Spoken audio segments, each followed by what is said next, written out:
So my husband Landon, 36 male, and I, 34 female, have been together for 12 years and married for 9. We've pretty much been soulmates and get along for the most part, except when it comes to my in-laws. I don't know why, but my in-laws have never really liked me or accepted me as a part of the family. I honestly did not know what the real reason was until a couple of days ago when they finally announced it at their anniversary party. Anyway, before I get into that, I need to give you guys some context about the kind of situation I'm in. Landon is what one would call a house husband. When we got married, 1 year into our marriage, we realized that I was making a lot more money than he was since I was working at my dad's electrical appliance business and training to take over once he retired. He said that he wanted to be at home and take care of household chores because he really hated his job and thought that it was a waste of time. I thought it was a pretty big decision to make, but as long as he was fine with it, I was fine with it as well. It was a mutual decision, and we've been sticking to that for the past 8 years. My father retired almost 6 years ago, and since then, I have been the CEO of our company. And I don't mean to brag, but I make a lot of money. My husband is happy, and so am I. I don't really understand why anybody else would have a problem with it, but for some reason, my in-laws had just assumed that he was the primary breadwinner of the family. To be fair, we had never really told them about our situation, but honestly, that was just because my in-laws are very old-fashioned and orthodox. Landon knew for a fact that if they got to know that he was a house husband and was not actually working, they would completely lose their minds. He said that he did not want to go through the trouble of telling them the truth, so we had never told them about the situation. They didn't actually know that he had not been working for the past 8 years. Whenever we met them, we would pretend that he was still working at his previous company, but did not get into the details of it and would change the topic as soon as it came up, because we did not think it was important enough to be discussed. That way, we were able to avoid a lot of awkward discussions and unnecessary conversations, and we were happy that way. On top of that, they already did not like me by the time Landon and I got married, so I did not want to make things worse for myself by telling them the truth about our marriage, that he stayed at home and took care of our household, and I was the one who worked and brought home the money. Now, a lot of you might be wondering why I still tried to get along with them and kept in touch with them, even though it was very clear that they didn't like me. Even Landon has apologized to me for all of this several times, but there was just no way that we could just cut them out of our lives permanently. That's because my mother-in-law Sheila is a cancer survivor and has had to battle 2 types of cancer in the past 8 years. First, she was diagnosed with skin cancer, and then a couple of years later with brain cancer. She's a very lucky lady who has survived both and is in remission as of now. But after she has been through so much, we just couldn't find it in ourselves to cut them off. And if that wasn't bad enough, my father-in-law Bob has had 2 heart attacks in the past 4 years. So I guess you can understand the position that we were in and why we could not cut them out of our lives in spite of their weird behavior around me. I wouldn't say that they were rude or nasty to me like some other in-laws are, but whenever I was around, they were always very cold with me. It was something that everybody in the room could pick up on. Even when I was dating Landon and I had met their family for the first time, they had been a bit off. But after we got married, they got even more distant and cold. However, given their condition, I decided to just suck it up and deal with it, because I didn't want to be the person who told Landon to cut his parents out of his life, just because they were a bit weird around me. He was extremely thankful to me for it. The real reason I felt really bad for them was because I had lost my mother to cancer a couple of years before I met Landon. So I did not want to make matters worse for them, and I would try to even help them financially whenever I could. Both of them are retired, so they would sometimes ask Landon to help them out with certain expenses that they needed to cover. Landon did not exactly have any money, so I would be the one who wrote them a check, but I would always make it out to be from both Landon and me, because if it was just me, then it would seem a bit suspicious, and we didn't want them to figure out that Landon wasn't working in the past 8 years. Every event that they have had, every vacation that they have taken, every fancy thing that they have ever done has been thanks to me. So I would think that they would be a little thankful, because even though according to them it was both Landon and I contributing to their finances, I still believe that if I was part of it, then I deserved a bit of appreciation. But I never had any luck with them. Recently, I even organized their anniversary party for them to celebrate their 40th year of marriage. Of course, according to them, it was both Landon and I who organized the entire thing, but I was still a part of it, so I thought that they would be thankful to me. However, at the party, they decided to make a speech, and it was a particularly nasty one. I think after that there's no going back to having a relationship with them. In retaliation, I cleared up certain things that I think were long overdue. As soon as we had shown up at the party, Landon's parents had started acting weird almost immediately. I could not figure it out at the time, but when they were making the speech, I realized that it was because of my new car. A couple of weeks ago, I bought a fancy new luxury car for myself. Landon is still driving his old one because he doesn't really go out that much. And if the two of us need to show up anywhere, we get around together in my car. But that day, Landon had shown up at his parents' house in the afternoon, and I had to come by in the evening after work, so we had come separately, and I had driven my own car there. I guess that had rubbed Landon's parents the wrong way. When they were asked to make a speech for the anniversary, they said that they were celebrating 40 years of being together, but they also wanted to take the moment to talk about something that had been bothering them. Then they turned to me and started saying that they really did not appreciate the fact that I was mooching off of their son for so long, and they wanted to put an end to this. For years, they had not said anything about it because they thought that I would change, but it had been almost 9 years, and it was going to be a decade. But I had not changed my ways. Then they went on to talk about how I had bought a new car, and it was so shameless of me to do so, on my husband's money, while their son is still driving around an old car. They also said that it was not lost on them that their son dressed so modestly, while I was always dressed up in expensive brands from head to toe. They thought this was a very brazen and unnecessary display of my dependence on my husband. They wanted to address this issue publicly because they had stayed quiet for long enough, and now they wanted to make me realize that I was being a gold digger. After that speech, I completely lost it. All the guests were staring at me, and being cold to me was one thing, but humiliating me like that publicly was just not acceptable. So I decided to take over the event. I went on to make my own speech where I cleared everything up. Since then, Landon's parents have been constantly bothering us because they think that we made a fool out of them. For the record, Landon himself does not have a problem with whatever I said because he knows that it's the truth, and it was going to come out at some point eventually anyway. Once they were done with their speech, I got up on stage. They tried to get me to shut up by saying that it was not necessary for me to have a debate with them at that point. But I told them that not only was it necessary, it was very important for them to hear me out as well. I went on to clarify that for the past 8 years, Landon had not had to work a day in his life, and it was all thanks to me.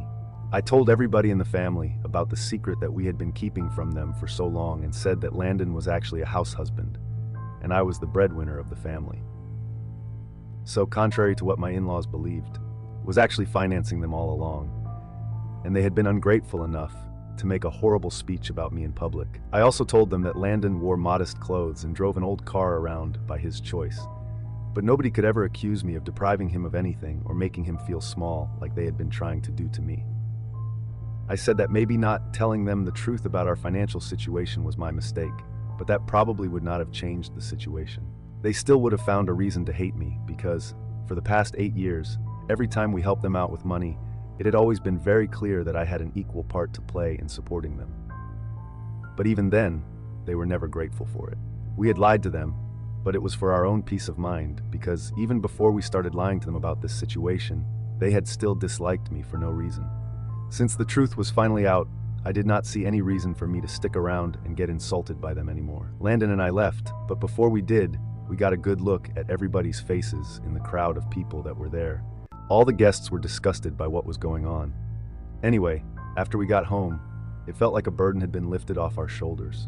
We had been keeping up with these lies for the past 8 years, and now that it was finally out, we had nothing to worry about anymore.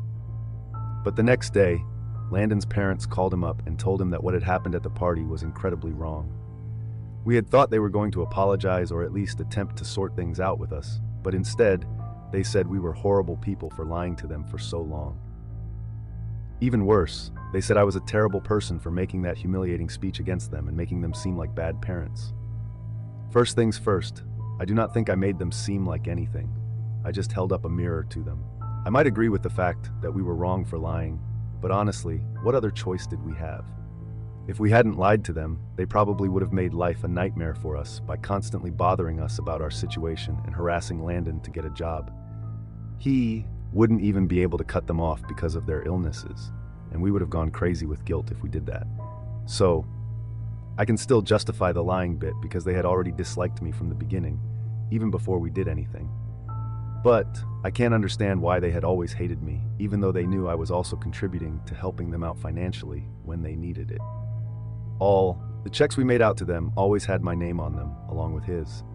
When Landon demanded an answer for that, they had nothing to say and tried to switch the topic back to how we had lied to them and fooled them for years. With that speech we made, everybody they knew hated them almost instantly. But Landon insisted they tell us why they hated me so much, because at this point, we needed to know. They also knew that I had played a huge role in organizing the anniversary party for them and had spoken to all the vendors. They had believed we were splitting the cost of organizing it, and they could actually see for themselves that I had been speaking to all the vendors. But even then, it was not enough for them. After everything I had done for his family, his parents still wanted to hate me. He was saying all these things, but then I heard screaming from the other end. Landon's mother was so loud that I could actually hear her, even though I was sitting a few inches away from him. She said we had been gaslighting them for years, and she was never going to forgive that.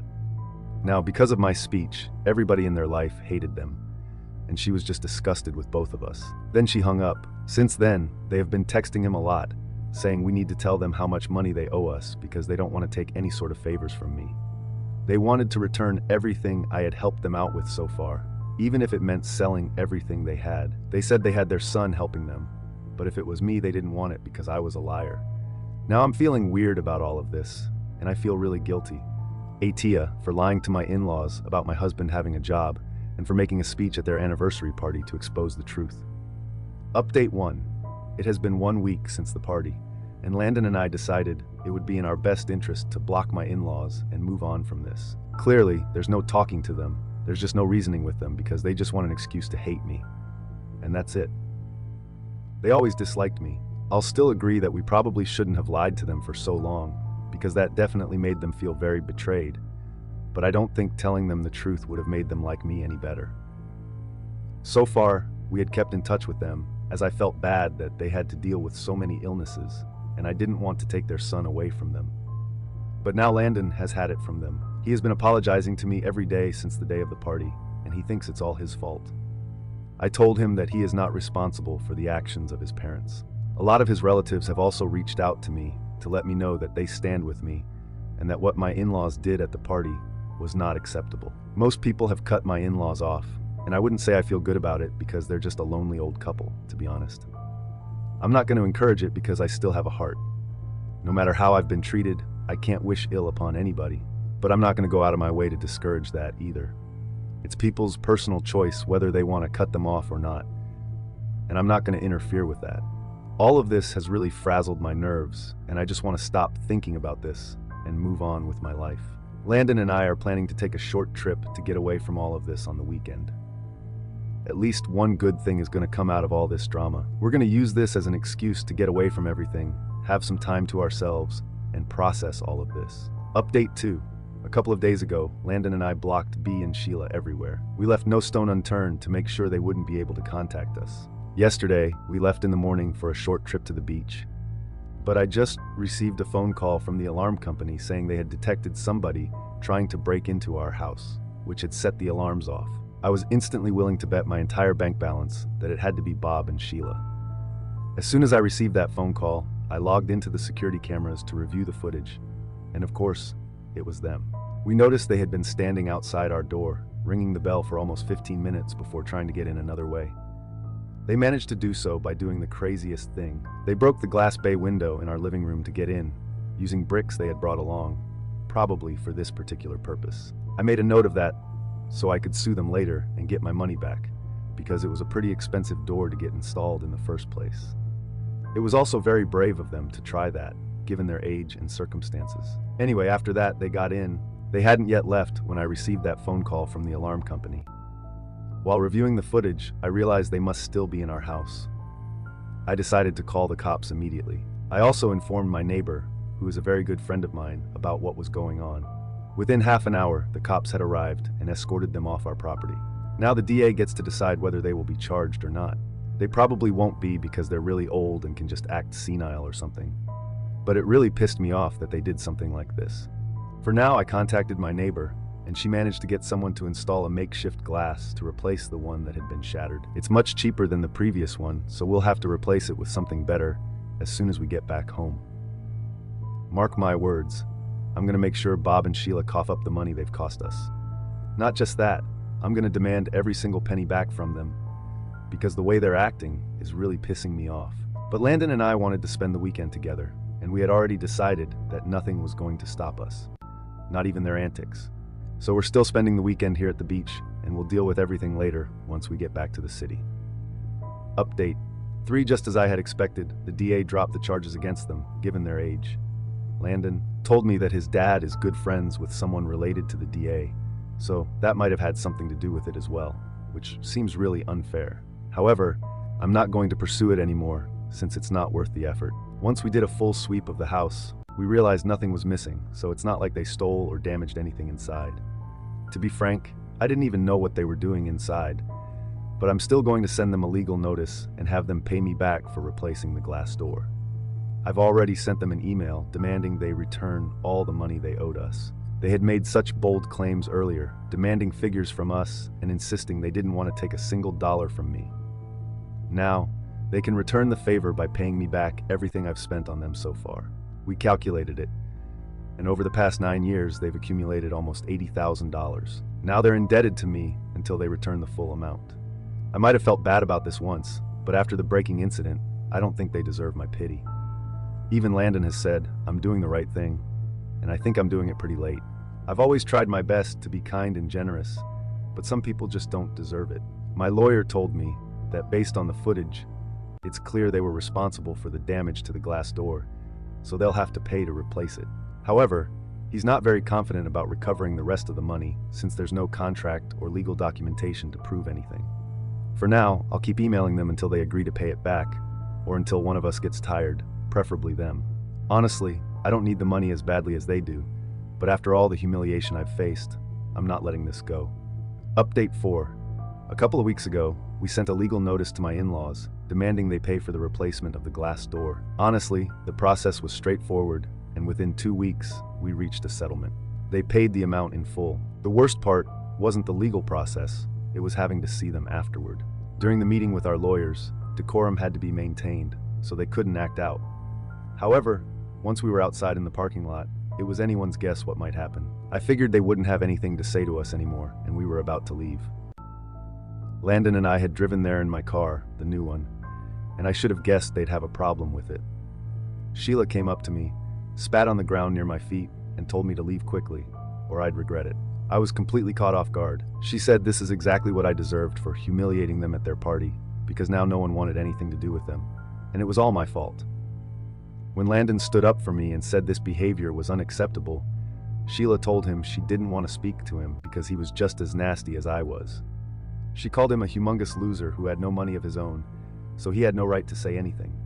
Then, out of nowhere, Bob climbed onto the hood of the car and punched the windshield so hard that he injured himself and managed to crack the windshield. Sheila, thinking she was clever, said I didn't need to worry because she'd send the money to fix that too, along with what she already owed me. Landon and I were dumbfounded and didn't know how to react. We could have called the cops, but they'd already been let off with a slap on the wrist before, and we were sure it'd happen again. We decided to ignore it since we were going to get the money back anyway. All we wanted was to move on. We don't care if they get punished or not. Being left to fend for themselves is punishment enough. We're done and don't want the hassle of dealing with them anymore. Earlier, I didn't want them to be completely isolated from the family, but I've changed my mind. Landon contacted his relatives and shared everything that happened.